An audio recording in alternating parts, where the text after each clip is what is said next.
Hello नमस्कार सभी साथियों, आप सभी का स्वागत है।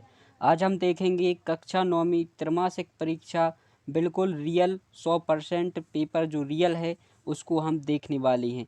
चलिए तो अब हम शुरू करते हैं। यहाँ पर देखिए, सबसे पहले आपसे पूछा गया है सही विकल्प चुनकर लिखना है। क्या पूछा गया? सही विकल्प चुनकर लिखना है। यहाँ देखिए आपने क्या टिक लगाया है, यहाँ पर आप सभी देख लेना है।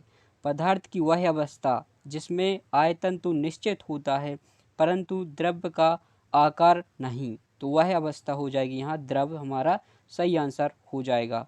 अगला देखिए, निम्नतम विसरण गुणांक किस में पाया जाता है? तो निम्नतम विसरण गुणांक है जो ठोसों में होता है। अगला देखिए, गैसों की किस गुण के कारण इन्हें सिलेंडर में भरकर रखा जा सकता है? तो संपीड्यता के कारण इन्हें हम आसानी से सिलेंडर में भर सकते हैं। अब बताइए, बिल्कुल सरल क्वेश्चन, पदार्थ की कितनी अवस्थाएं होती हैं? तो सामान्यतः है जो पदार्थ की कितनी अवस्था होती हैं? 3 अवस्थाएं होती हैं, ठोस, द्रव और गैस। ये आपको यहाँ 3 टिक लगाना था यहाँ पर।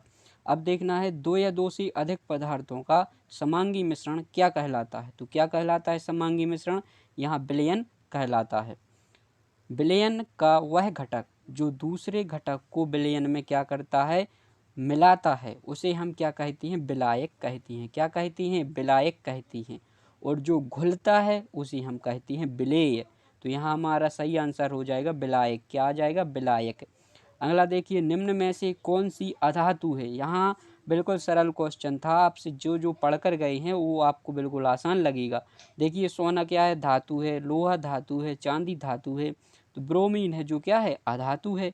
ये हमारा सही आंसर हो जाएगा। ब्रोमीन क्या है? अधातु है। यौगिक के गुण उसमें निहित तत्वों की गुणों से क्या कैसे होती हैं? भिन्न होती हैं। जब 2 या 2 से अधिक तत्वों को निश्चित अनुपात में मिलाया जाए तो हमें क्या बनता है? यौगिक बनता है। और उसके गुण हैं जो तत्वों के गुण से डिफरेंट, अलग होती हैं, भिन्न होती हैं। तो यह हमारा जो भिन्न है इसमें सही आंसर हो जाएगा, 12 नंबर का सही होगा। अब अगला क्वेश्चन है। अगला क्वेश्चन में आपसे खाली स्थान, रिक्त स्थान पूछे गए होंगे। यहाँ देखिए, पहला है, कोशिका का मस्तिष्क किसे कहा जाता है? तो यहाँ हम केंद्रक भर देंगे। केंद्रक को कोशिका का मस्तिष्क कहा जाता है। एक कोशिकीय जीव का उदाहरण क्या है? एक कोशिकीय जीव का उदाहरण जो भी आपको याद होगा, एक कोशिकीय जीव के उदाहरण में यहाँ देखिए हमने जैसे अमीबा लिख दिया है। अमीबा है जो एक कोशिकीय जीव है। अब देखना है, पौधों की पत्तियों में पाए जाने वाला जो हरे रंग का वर्णक होता है उसे हम क्लोरोफिल कहती हैं। क्या कहते हैं? क्लोरोफिल। वह है क्लोरोफिल। पौधों की पत्तियों में पाए जाने वाले छिद्र जिनसे गैसों का क्या होता है? आदान प्रदान होता है, उन्हें हम रंध्र कहती हैं। क्या कहती हैं? रंध्र कहती हैं। यहाँ हम रंध्र भर देती। वे ऊतक जो निरंतर विभाजित होती रहती हैं उन्हें विभाज्य ऊतक कहते हैं।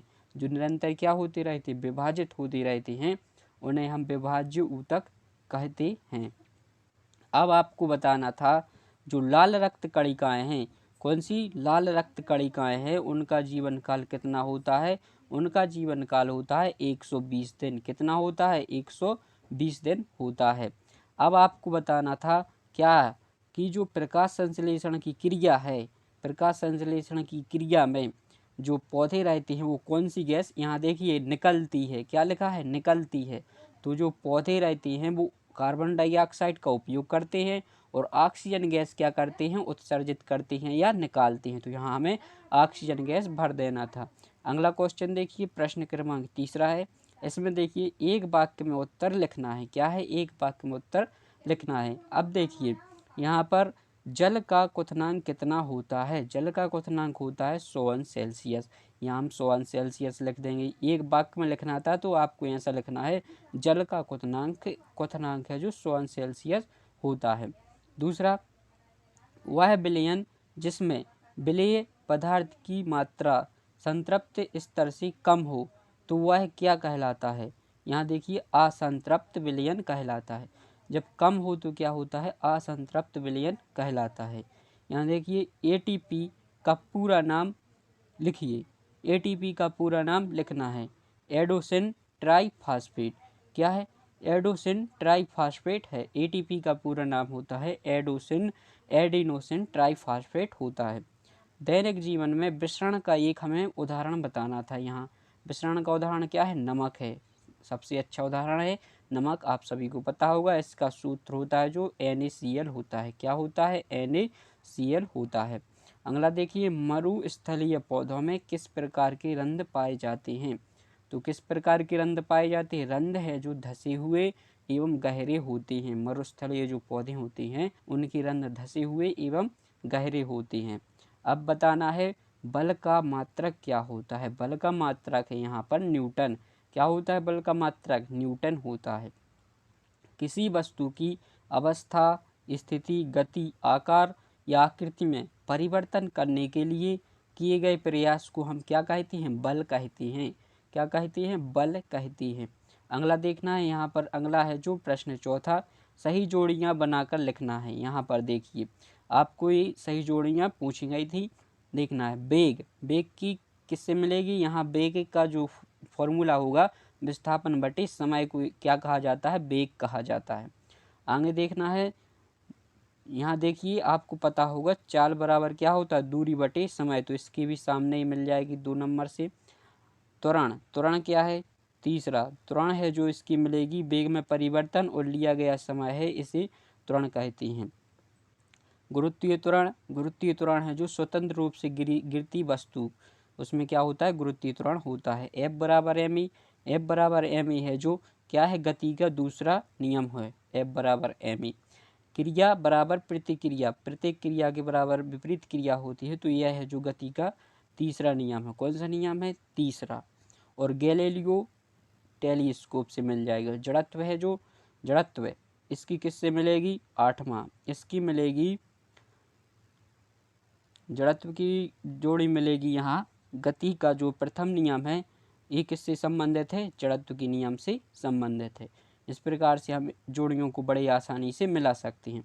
अब आपको क्या करना है, जितने भी जो क्वेश्चन हैं इनको आपको कॉपी में अच्छे से प्रश्न और अथवा को बिल्कुल हल करके लिखना है, ताकि आने वाले जो एग्ज़ाम है उनमें ये क्वेश्चन पूछे जा सकने की पूरी संभावना है।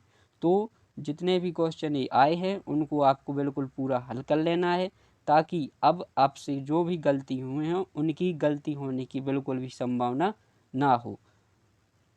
इस प्रकार से आपका जो पेपर है वो आपको हमने बता दिया है। और आपको यह वीडियो कैसा लगा कमेंट करके हमें ज़रूर बताएं। और आपको ये जो क्वेश्चन है इसके पेपर है, आप सभी को पूरे क्वेश्चनों को बिल्कुल हल कर लेना है। तो आप कमेंट करके हमें बताएं कि यह वीडियो कैसा लगा। इसके बाद मिलेंगे नेक्स्ट वीडियो में।